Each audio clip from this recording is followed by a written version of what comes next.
Good afternoon, everybody. I'm Roseanne Gapasan, and this is my husband, Jeff. We would like to extend our personal welcome to you and everybody here at the Family Weekend 2023. We're so glad to see all of you at the Vanderbilt campus. The energy is so high. As Vanderbilt Parents and Family Association board chairs, we have had the opportunity to experience Vanderbilt with two of our children, Maddie, who graduated in 2021, and our son, Zach, who is currently a junior in the School of Engineering. We are grateful for an environment that has supported our students, and it has challenged and encouraged them to fulfill their potential. The university is a place that will provide your students with an outstanding education and a lifelong network of friends, mentors, and colleagues.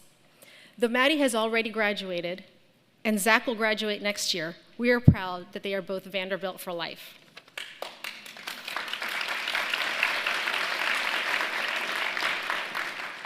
To our first year and transfer parents, we warmly welcome you. You have joined Vanderbilt at an incredibly special time. With the university celebrating its 150th anniversary in 2023, your students will be here as the university defines its impressive and ambitious plan forward for the next 150 years. For today's event, you'll first hear from Chancellor Daniel Diermeier, followed by a panel with the Chancellor and other university leaders. The panel will include questions that have been pre-submitted by those of you who have registered for this event. You can also submit questions using the link posted in the back or using the cards that are in the back of the room. It is now our pleasure to introduce Daniel Diermeier, an internationally renowned political scientist and management scholar. Chancellor Diermeier is the 9th Chancellor of Vanderbilt University.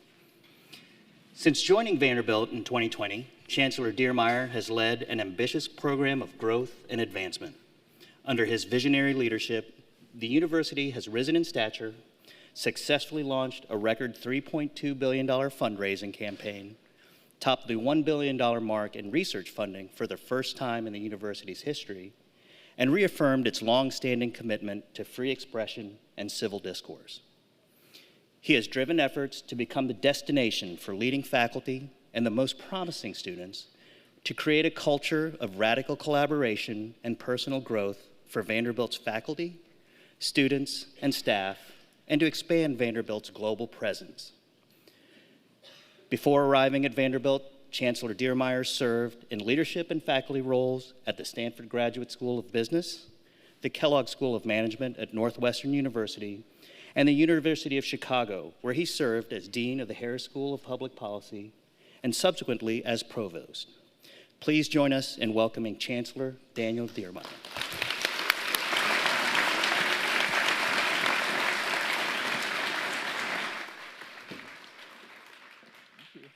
Thank you. Well, thank you, Jeff and Roseanne, for the kind introduction, and welcome to Vanderbilt, or welcome back. It's great to see all of you.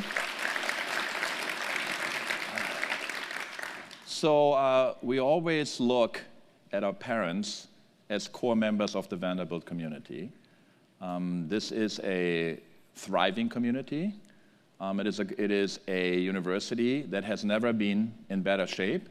But I have to also tell you, at the same time, while we're doing extremely well, the world of higher education is in disarray. And so I'll say a little bit about that at the end, but I want to first talk about Vanderbilt, how things are going, and also what our next goals are. So Vanderbilt is on fire in a good way. Okay, so not like house on fire, but like fired up. And we have great energy on campus. I hope you're feeling that. You know, Jeff and Dan were already mentioning that. But when we look at our metrics, how we're doing, we've never had a better year. So we literally had the best year in the university's history. We have been able to attract the best incoming class we've ever had by any measure. We now have a selectivity of 6.1%. It's really hard to get in. Our yield has gone up to 57%. Yield is an important thing for us because it measures first choice, so to speak, right? It's like whether the students that get admitted actually choose to come to Vanderbilt. You had heard mentioned from Jeff that we have crossed our 1 billion threshold now for the second year in research funding. And what that means is that our faculty are able to compete for research funding to do their great work. And you hear like 1 billion, is that a lot? It's a lot, okay? And to put this in perspective, that means we are ahead of places like MIT, Northwestern, University of Chicago, or Princeton in terms of external research funding. So what that shows you and what should demonstrate, I love that, that's good, is that we are able to attract faculty that do cutting-edge work really across fields, from biomedical to education, from astrophysics to anthropology. The third thing is our technology transfer. It's a technical term, but what that means is that that's the work that then is licensed to companies, whether these are drug companies or startups. And again, we had a record year on that. So we had almost $90 million last year in fees that come back to the university. And again, put this in perspective, best year we've ever had, almost 3 times as much as what we've had even 3 years ago, and ahead of MIT and Stanford. That's not always going to be the case. We had a great year, but it shows us about the real-world impact that our research is making every year. And then we have had the best fundraising year in our history last year, about twice as much as 3 years ago and 50% more than the best year we've ever had. And I know there are sophisticated people in here, so you're thinking, well, that's inflation and so forth. That's in real dollars, okay? So we're adjusting for inflation. We're not just taking the easy way out. And then all sorts of other great things are happening. Our students are winning awards. Our alumni are winning awards. Our faculty are winning awards. Just want to highlight 2 of them. We've had one of our graduates, John Jumper. He is one of the pioneers in using AI in understanding proteins, and he solved one of the biggest problems in microbiology. It's called the fold problem. It's if you take a string of protein structures, amino acids, and then you let it snip, and then it creates these structures. And he was able to predict that using AI, won one of the biggest prizes, the Lasker Prize, just this year, just a couple of months ago. That was work that was done at DeepMind, one of the big kind of AI companies right now. And then, of course, we've had wonderful recognitions all across the board. I was just today to discuss one of our physicists working on black holes. He won a breakthrough award, so we're extremely happy to have that. And just to see the breadth, one of our great artists, Magda Campos, just won a MacArthur Genius Award for her work as a visual artist. So we love where the research is going. We love where our students are going. And what's important to recognize here is that when we look at this, why are things going well, we can trace this really to some kind of key decisions that we've made. And sometimes decisions that were quite bold at the time. So let me give you a couple of examples of this. During COVID, when the world basically shut down for higher education, we decided in the fall of 2020 to bring all of our students back on campus. We had 85% of our students back on campus because we so believed in the living learning community. But we also, during that time, when everybody else stopped hiring because of financial concerns, we decided that this is the biggest opportunity for us to bring talent to Vanderbilt because nobody else was hiring. So we committed $100 million in a program called Destination Vanderbilt. We got 60 great faculty, and those are now the faculty that bring back our recognition and our research funding. Of course, our existing faculty do great, but we were able to add additional talent on top of that. The same was true with fundraising and development. We restructured that. John Lucio, our fearless leader, was appointed 3 years ago, and they have done a phenomenal job in restructuring alumni relations and development. But when you go a little deeper, I think it's really 3 things that are at the core what has driven our success and our momentum at this point. Number 1, we are one community, one Vanderbilt. This is really a place that can come together even when things are difficult and do extraordinary things. We learned this during COVID, and we've taken that momentum forward and are now able to work together when others simply can't. Second, we've also learned that we can operate at a higher level of metabolism. That's a dangerous metaphor with like some of my faculty in the room here, but it's too late now, I've used it. So what I mean by that is that we've learned that we can work with more agility, that we can take more chances, and that we're also willing to adjust if things don't quite go the right way. Universities have this reputation that they're a little conservative and like everything is discussed in 3 committees before we make a decision. We love our committees, but we also want to make sure that we're moving forward and we're advancing university with intent. And then the third one, maybe the most important one, is that we are confidently and authentically ourselves.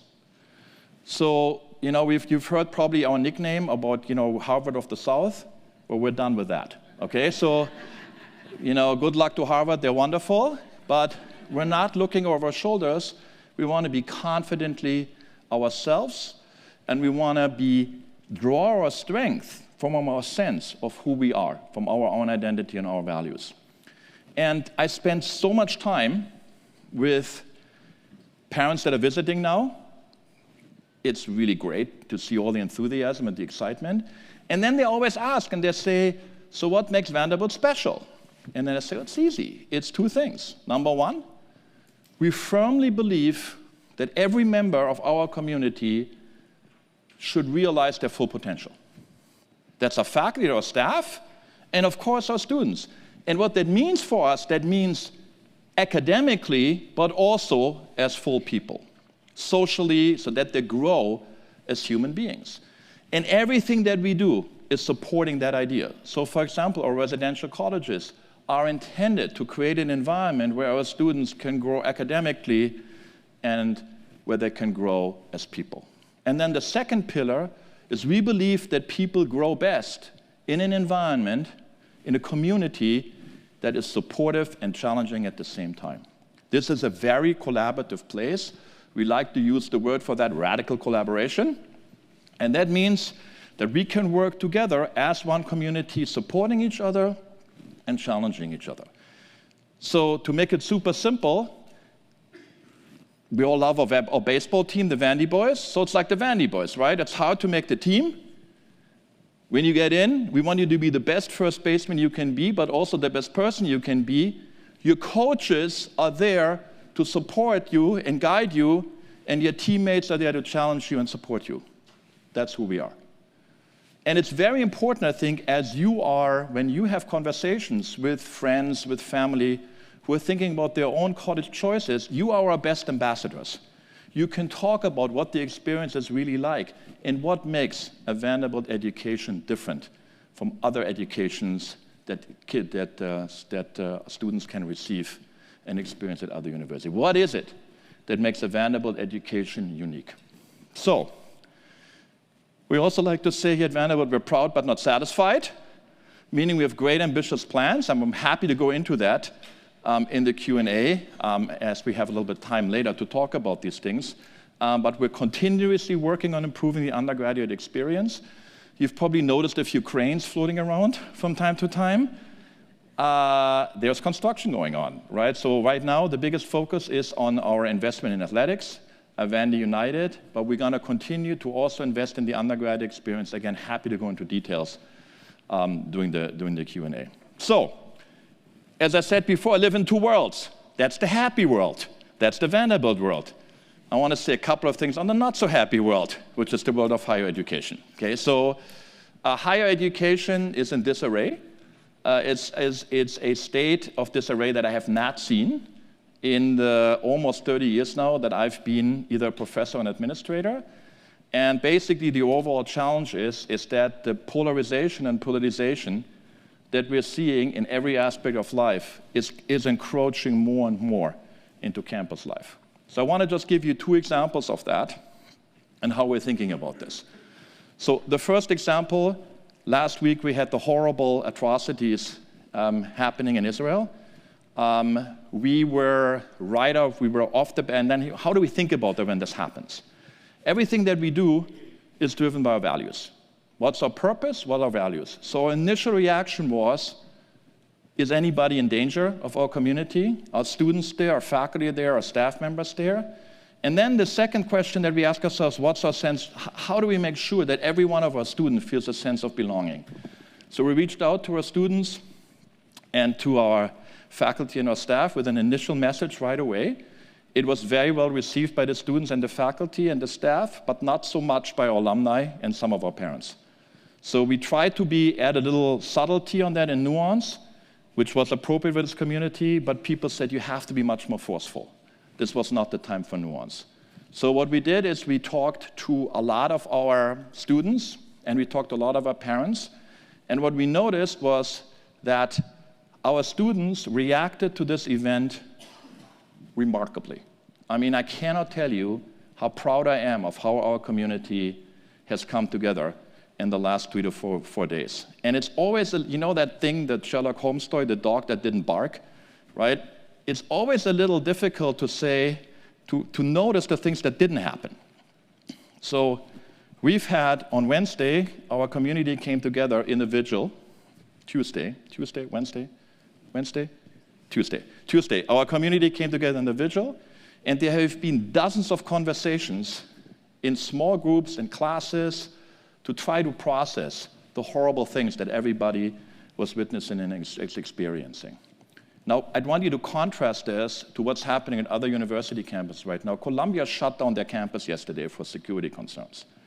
So, to me, the contrast is really telling. And doesn't mean that this can never happen here, and God knows what's going to happen tomorrow or Sunday, but so far, our students have really come together, and our faculty have done a remarkable job. And for those of you that are particularly concerned about our Jewish students and where they have a sense of belonging on campus, so we do these surveys where we want to know how are we doing that our students have a sense of belonging. And we do this for all students, and we do it for every student group. And our Jewish students have the highest sense of belonging of any group on campus. Okay? And I think that is in part a reflection of our commitment to civil discourse.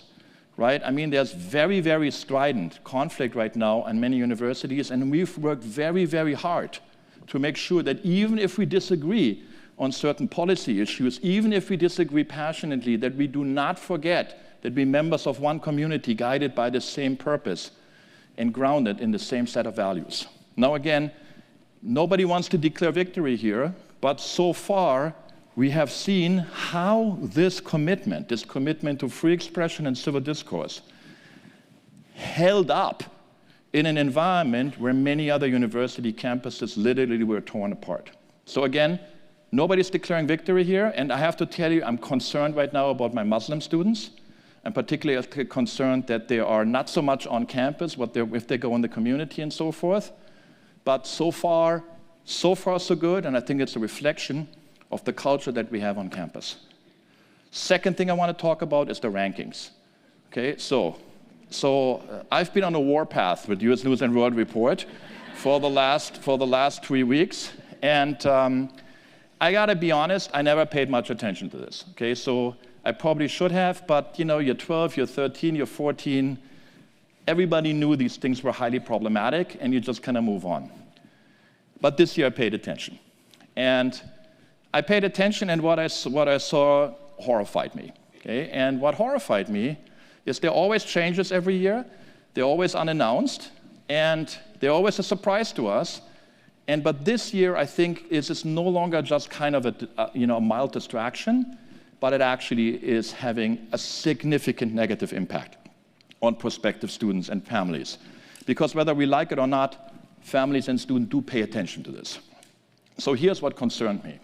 Number one, US News and World Report eliminated consideration of measures of academic excellence that are core to a Vanderbilt education, such as the quality of the faculty, what degrees they have, for example, the quality of our students, the investment in our faculty, things like class size. According to US News and Report, it makes no difference whether you read Aristotle in a study group with 19 people or in a class with 500. Now, sometimes large classes are fine, but to have no consideration for this whatsoever is bizarre. So that was my first concern. I called it an attack on the very notion of academic excellence, not mincing words here. So now US News and World Report says, well, we're all concerned about social mobility. Well, so I looked a little closer on that. And this university has an unmatched commitment to access and affordability. We are need blind, meaning that we do our admissions processes and that every student can come to Vanderbilt irrespective of our financial resources. And our financial aid program, with a handful of others, is no loan, meaning our financial aid is so generous that every student can graduate loan-free, debt-free, zero. Though sometimes families take out temporary loans to manage their cash, so we always have about 10-12% of families that take a particular loan balance, but the financial aid program is designed to be no loan. Okay? We spend every year $244 million in financial aid for our undergraduates alone. Every year, $244 million for our undergraduates. Unmatched commitment to affordability of access. None of that is reflected in the US News Report rankings. What they do instead is the following. They only look at those students that have a loan balance, which in our case about 13-14%, and then average over those. So the 85% that have no loan balance at all are just ignored, thrown out. Now you don't have to have the PhD in statistics to think like, what? You got to be kidding, okay? Because it actually, our scores would go up if we were to require everyone to take a $3,000 loan. Our scores would go up. It's crazy, okay? And so we call that out, and you say, well, you know, how much difference does it make? It makes a real difference.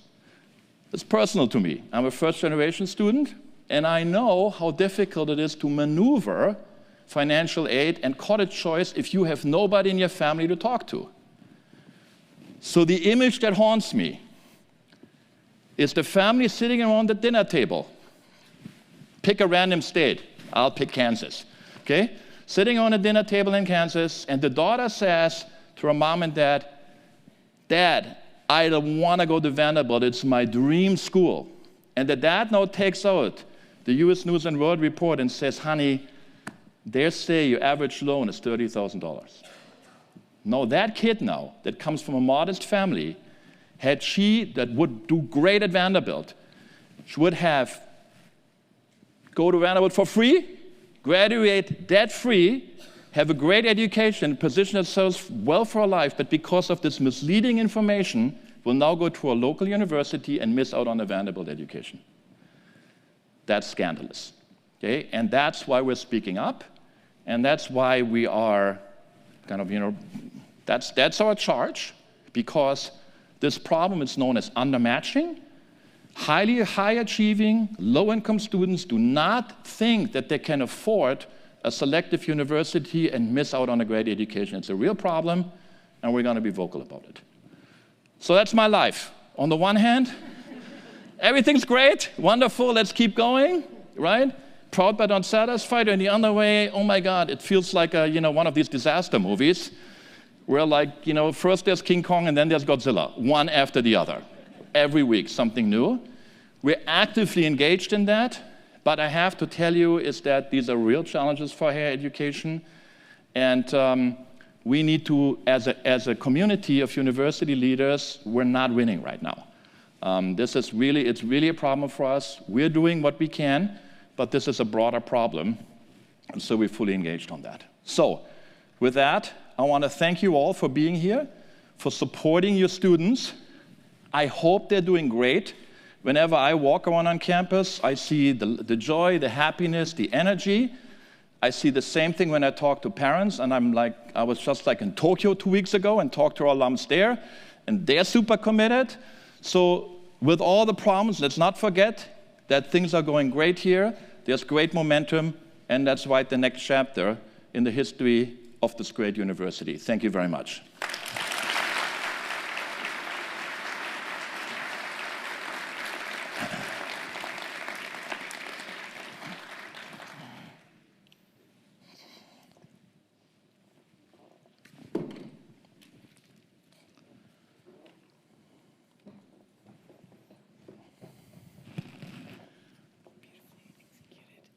Thank you.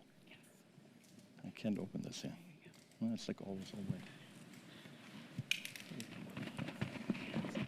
Thank you, Chancellor Diermeier, for your remarks and for your leadership of Vanderbilt University. We are grateful that you are here today to answer our questions, and we also have a number of other university leaders here to join us for the Q&A portion of today's event. In addition to Chancellor Diermeier, we'd also like to welcome Cybele Raver, Provost and Vice Chancellor for Academic Affairs, G.L. Black, Vice Provost of Student Affairs and Dean of Students, Tiffany Tung, Vice Provost for Undergraduate Education, and David Turkile, Associate Vice Chancellor for Auxiliary Services. Thank you all for being here today, and to the other university leaders who are joining us here in the front row. And thank you to everybody who has submitted questions today. So without further ado, let's go ahead and get started. Chancellor, this first one is for you, and considering the movement that you mentioned in the U.S. News and World Report rankings and the change in their methodology, would additional investment in Career Center services and deepening relationships with potential employers help the results of the outcomes factor as it relates to postgraduate success? In that vein, what are the plans for investment in the Career Center? Okay, so great question. I think what you want to do here is you want to separate two things. One is our investment in career services and how well are we doing.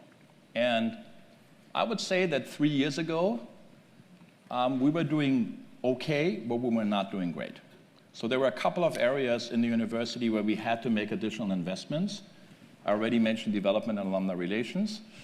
We had to step up our commitment to athletics, which we're doing through the Vandy United campaign, hence the cranes, okay?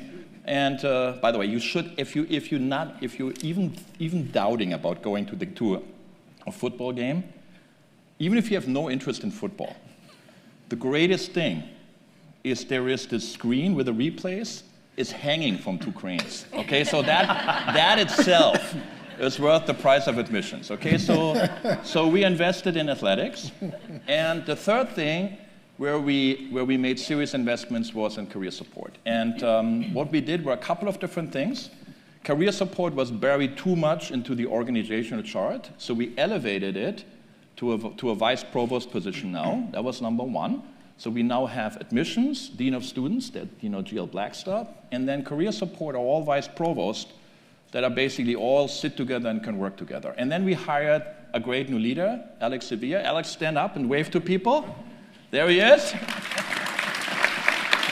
And Alex brought a perspective that I think is really important. So when we thought about career support previously, we exclusively thought about it as finding your path.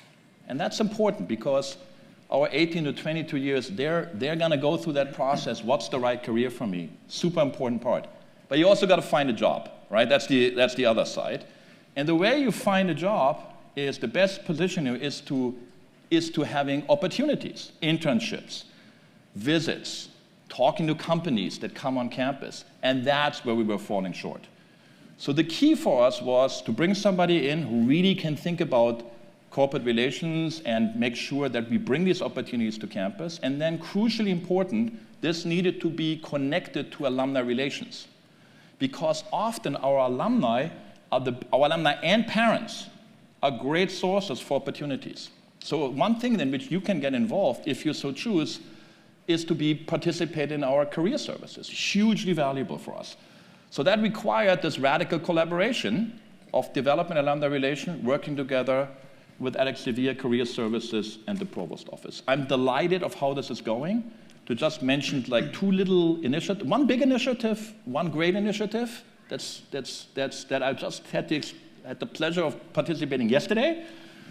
Big initiative, we're creating hubs now in some of our biggest markets, in New York, in South Florida, in Atlanta, and in Houston, and if this works well, we're doing it in others, which is like a local presence to help connecting even more deeply with our alums and with local employers. And then the really fun thing was on Thursday, I was on a Zoom call with our Deloitte alums. Okay, so what we're now thinking is that we have 450 alums working at Deloitte, one of our biggest employers, And so we're thinking, how can we deepen that partnership, right? Because they want to have access to our students. We want to provide opportunities for our students. So it was a great initiative, and of course, we're thinking about some other relationships we want to do along those lines. So lots of innovative thinking that's happening there. So we had to do better. We're doing much, much, much better. And we're proud but not satisfied. Okay, so I'm just joking. Okay, I'm not really joking, but there's always more we can do. Now, on the measurements of that, you can basically toss them out. Okay, and so the newest News World Report ranking, because of the lack of data that they have, they only look at about 30% of our students, those that have some form of financial aid from the federal government. And as I told you before, that's a very skewed sample of what we have. So I would just toss this out. And the Wall Street Journal has something on career earnings. There we moved up the rankings, and it's just as useless. Okay, so we're like number 13, and I think number 14 was what, Lehigh University or something like that. Brown dropped 35%, 35 slots last year. This is just random. So pay attention to what we're doing. Make sure your students have a great experience. But we're investing in career support. But the measurements are so noisy or with a flawed methodology. I really hope people are not using that in order to make decisions for their sons and daughters on where to go to college. Great. Next question, Chancellor. You mentioned the cranes a couple of times. Cranes, yes. Over the 7 years that we've come, the number of cranes on the Nashville skyline has, doubled, tripled, quadrupled. Yes. One parent asked about the completion of the construction projects, timing. Could you expand a little bit about that? I'm going to take another sip of water here. Okay? All right. So I don't know whether you've ever had a chance to see a cathedral in Europe. Okay. They're built over 700 years and never finished, okay? So though they're fixing something over there because the stuff that they built 500 years ago now needs to be fixed again. Every cathedral always has scaffolding, right? So if you've been in Barcelona and the Sagrada Familia, I think like 700 years they're building on that stuff. Or the Brooklyn Bridge, when you're fixing something here and you're done, you start all over again. That's really the right way to think about universities. Successful universities grow. And what that means, growth means, is that the new initiatives that we want to engage in need to be supported. And that very often means space. So for example, the Vandy United project is a big commitment for us to athletics, right? We've heard for decades, correctly, that the environment that our student athletes have is not sufficient to give them a chance to really compete at the highest level, and the fan experience is not what it needs to be.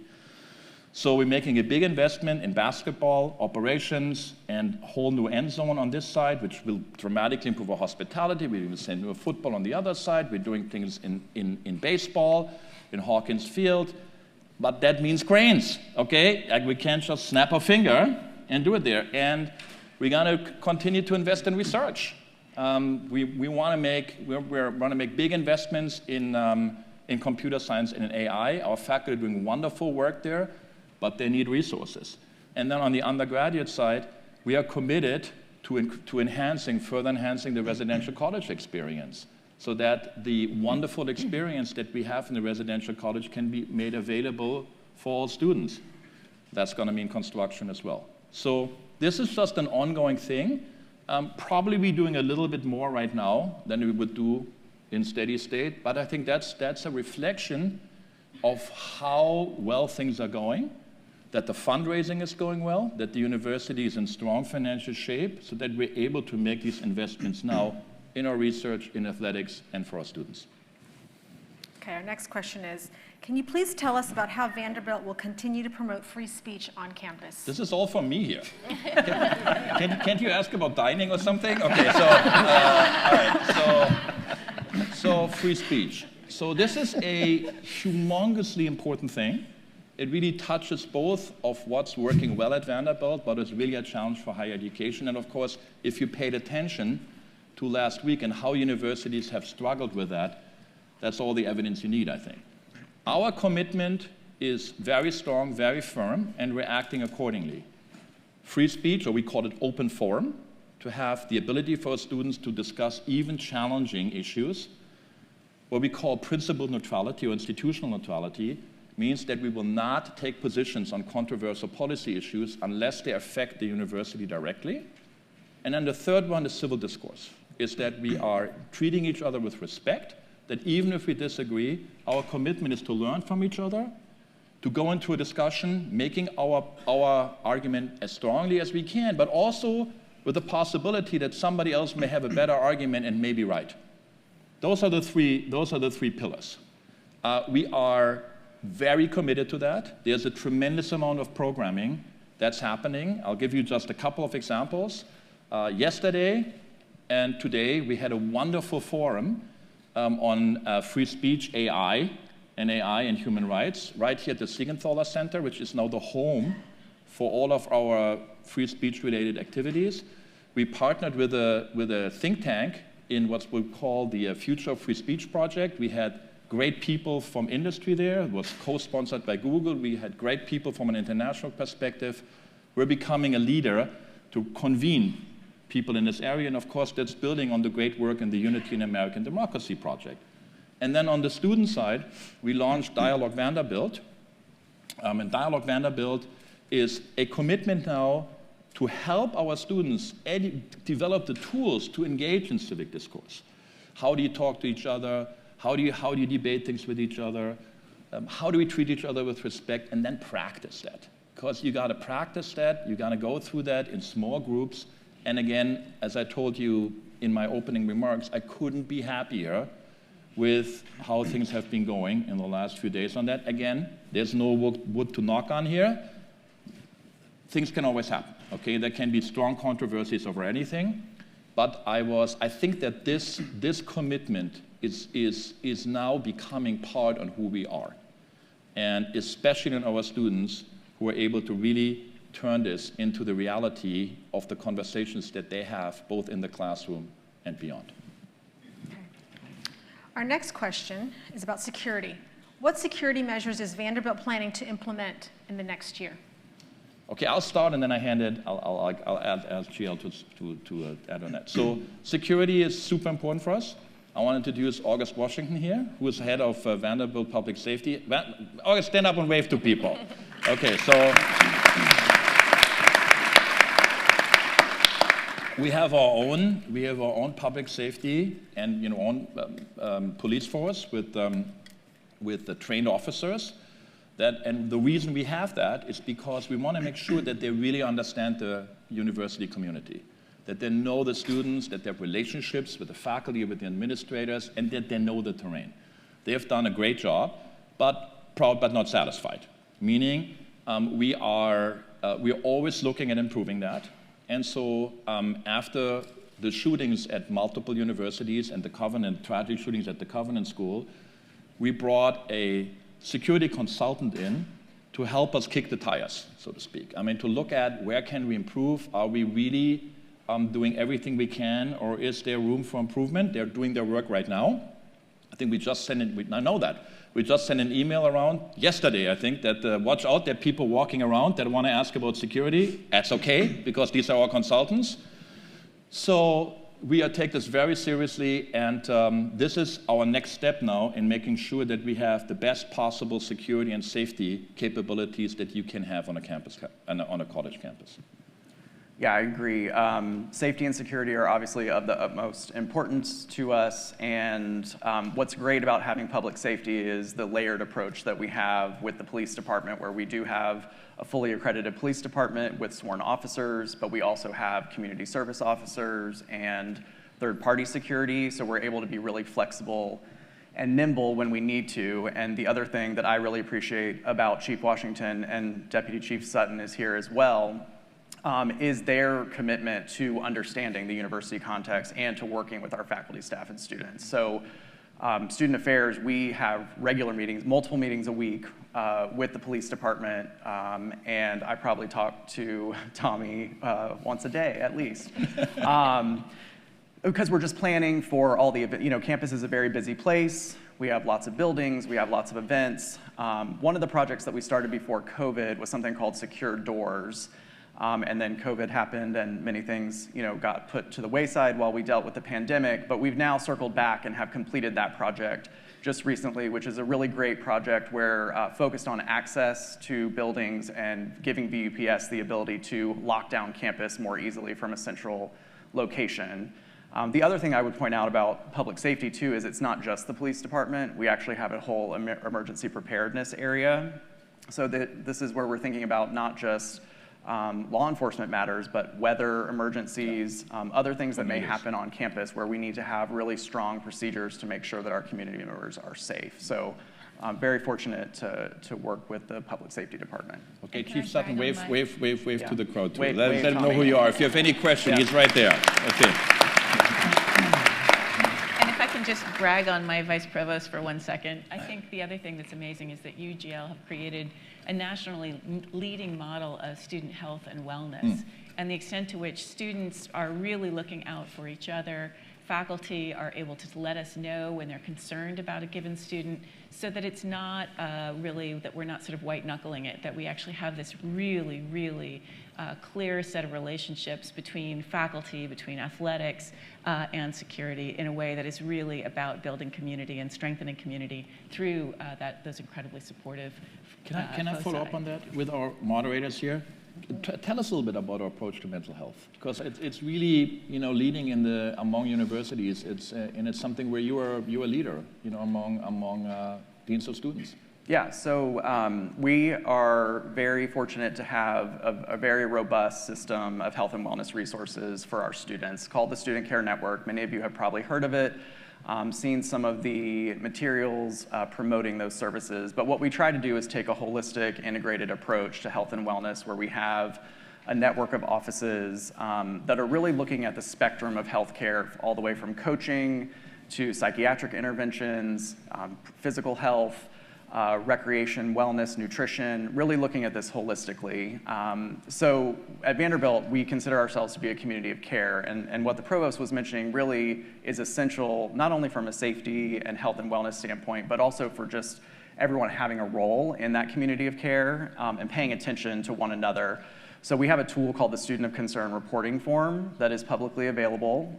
Sometimes students even complete them about themselves, which shows great self-awareness to reach out. And what that is people able to express concern about a community member, and allows us to then have our Student Care Network team follow up and take a tailored, individualized approach so that we can really figure out what does the student need, assess that, and then make sure they are connected, so we actually do all the appointment work and warm handoffs with all of the right resources on campus. And so this is a little bit of a novel approach where we have sort of a central area called Student Care Coordination that does all of this work and then funnels to all of our resources, including beyond our health resources, but even some of our academic resources in Vice Provost Tung's area, our identity centers, or other resources that would support students and meet them where they are. Great. This one's actually one of my favorite questions. It's kind of meta. So we parents ask a lot of questions, but what do you think some of the questions are that parents neglect to ask, and what should they ask you? And what are the answers to those questions? You want me to? You start. I think it's a great question about what a parent might neglect to ask. I think one question a parent might be afraid to ask, or it may be such a big question that it's hard to kind of encapsulate in one question, is will my child, will my son or daughter find a way to feel that their work matters in the world? And that what this student is facing is a set of existential worries and really major issues on the horizon. How will my student find not just a sense of purpose, but actual evidence that what they're doing makes a difference in the world? And I would say we have this incredibly brilliant array of ways that students get incredibly engaged. But primarily, one way that we do that is through this idea of Immersion Vanderbilt that is led by my Vice Provost, Tiffany Tung, in undergraduate education, where students get to try out a really big idea. And that idea can succeed, it can fail, but ultimately they're going to tell the narrative arc of that story in that year that they do that project, not just to their faculty, not just to other students, but potentially to an employer when they go on a job interview, or when they're trying to apply for a fellowship, or when they're thinking about whether they want to go to graduate school. That kind of experience is very distinctive to Vanderbilt. We have incredible team. Amy Johnson is the lead member of our team who leads that. And under that example, we have a group of students who thought that it might be a great idea to try to develop a nuclear fusion reactor in a desktop format. And we said, after many conversations with our general counsel, that sounds like a crazily fascinating and amazing idea. And they partner with nuclear fusion startups to actually see if they can generate a new, clean form of power.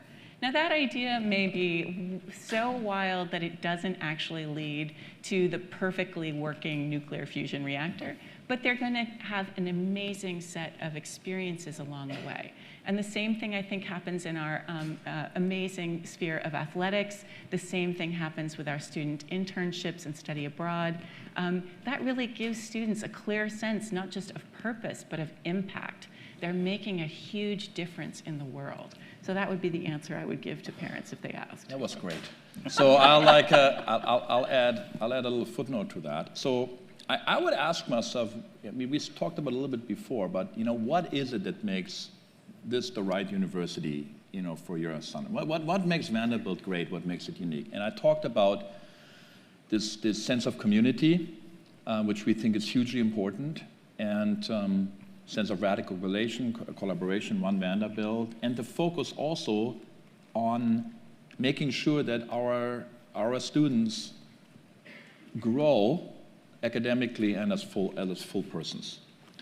Well, one thing I think that the provost just pointed out, which is really important for us, is this is like your 18 to 22-year-olds have chosen to attend a university that is one of the leading undergraduate institutions, but also one of the leading research institutions in the world.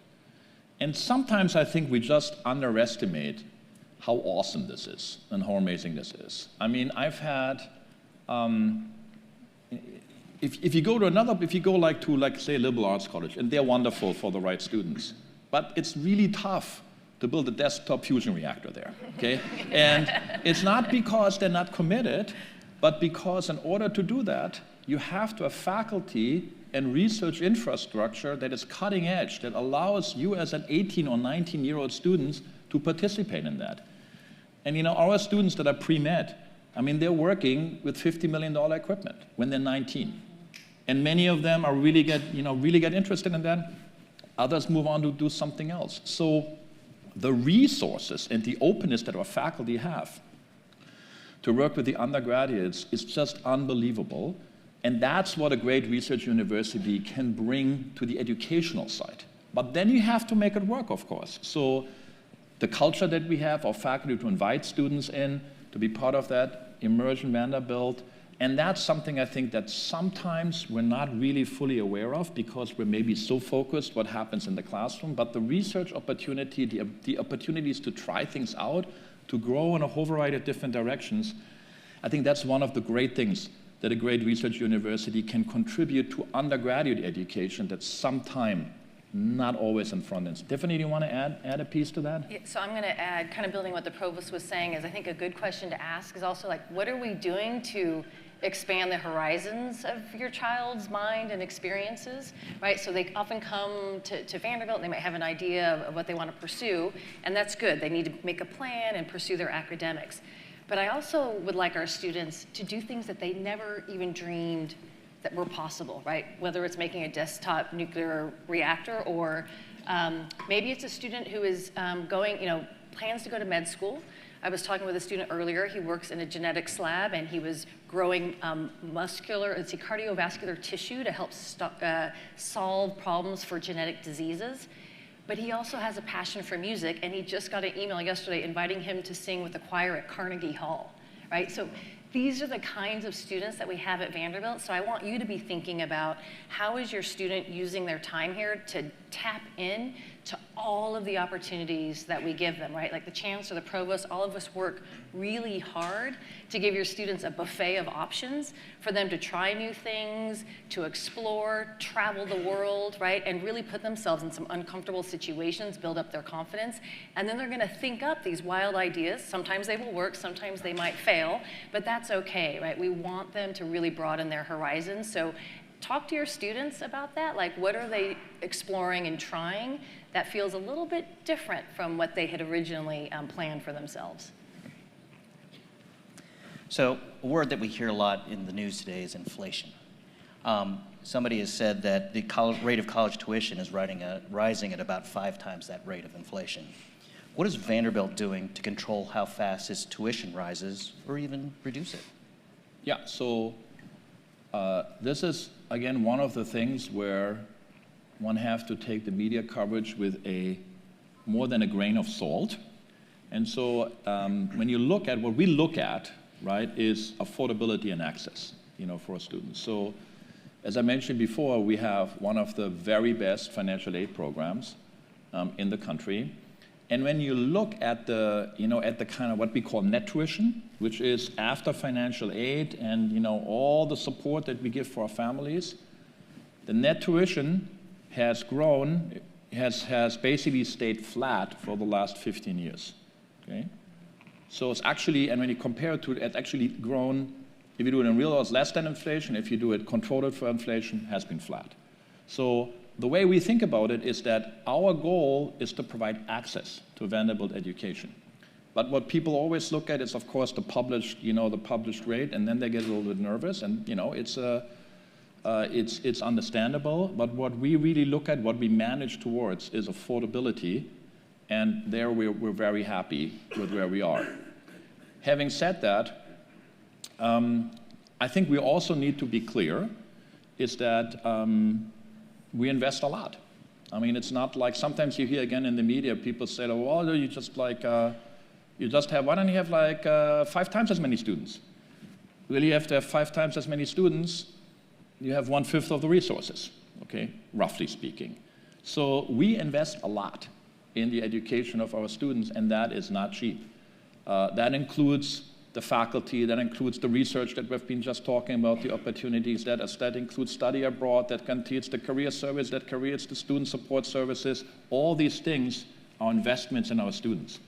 So we are committed to excellence, but excellence is also something that requires investment. So we know that, but our commitment is to make sure that excellence, that excellence for an undergraduate education is affordable and accessible to every family, irrespective of their resources. That's our commitment, and that's what we focus on.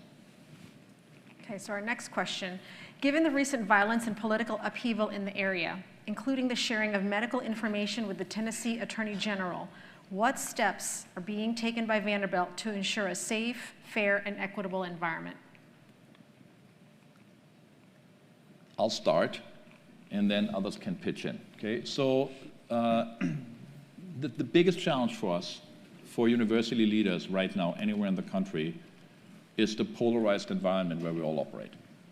And every state has their own challenges and advantages in some cases.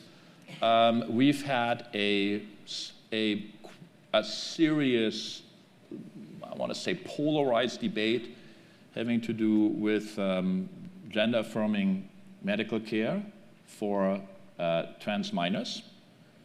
And the reason why this is complicated is because we have a close relationship with the medical center, but the medical center is actually its own institution. Okay, so we separated from the medical center 6 years ago. Has been an enormously successful separation on many respects. But what that means is that we do not get involved in clinical care at all. So whether they perform these services and how the state deals with that, that is really not anything that we get involved in by contract, so to speak. I mean, that's the deal. It's like we're responsible for the medical center, the doctors of Vanderbilt faculty on the research side. On the educational side, that's our responsibility, but they are handling the clinical care. So just to be clear that this is really, that's something that's always difficult, because aren't you the same thing? Are you not the same thing? Or we're separate legal entities, even though we have a lot of connective tissue and we collaborate a lot. Then the second question is a broader question. We are totally committed to make sure that every member of our community feels that they belong. And that is irrespective of their background and their sexual orientation or their gender identity. So we work very hard on that. We worked very hard on that while all this drama was going on with the medical center and the medical records. This is something we work on every day.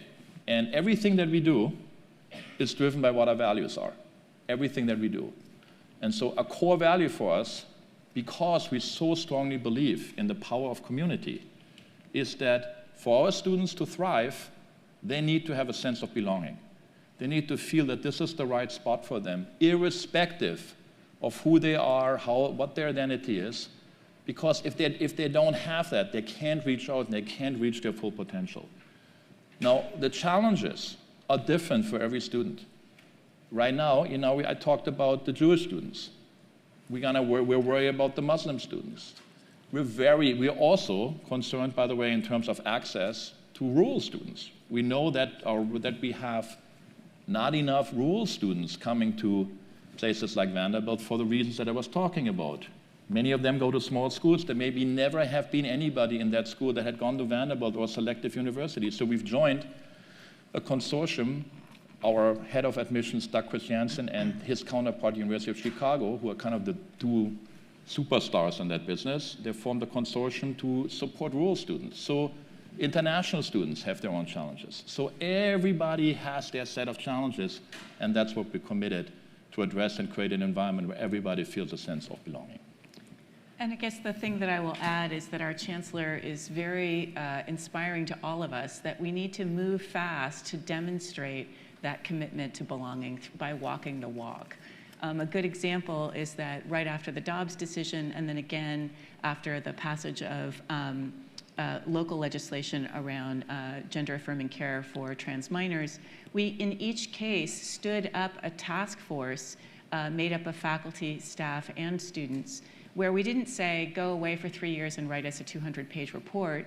Instead, we said, you have 12 weeks to give us a very brief PowerPoint with your recommendations, because we believe the community is the best source of learning how to best affirm and support our students. And in each case, those committees, those task forces came forward with recommendations to me and to the chancellor, and we were able to review and approve and support those recommendations. And it's that kind of rapid response where we demonstrate the power of universities, not only to identify a problem, but to address the problem with clear impact, with clear solutions, that we really want to not just demonstrate through one action, but through successive, repeated response to issues that really challenge students' sense of belonging. Right. I think that about wraps up our time. I'm getting the signal over there to keep going. Yeah. Well, Chancellor Diermeier, thank you, and thank you to all the university leaders who have joined us here today. We're grateful for the additional insights and information you've shared, and thank you to everyone for coming today. I hear that there may be a little treat when you leave today, and hopefully you'll be able to join us for the Fall for the Arts event over on Wyatt Lawn, starting at 5:30 this afternoon. Thank you. I'll be at the tailgate tomorrow. If you come to the tailgate, we can talk some more. All right, thank you.